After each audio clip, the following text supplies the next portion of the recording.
So guys, video sa ki mpote pou mwen pral fè yon jus. So wap perdi poa, ou gen yon groseur ou vle desan ni.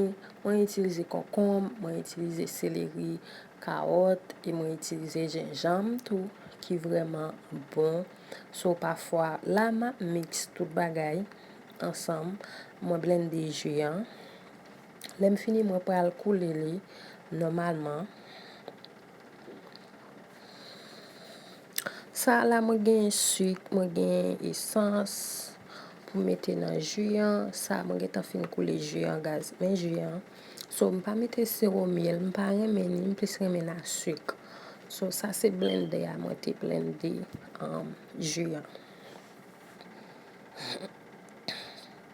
Ça c'est jus an gaz, men jus an.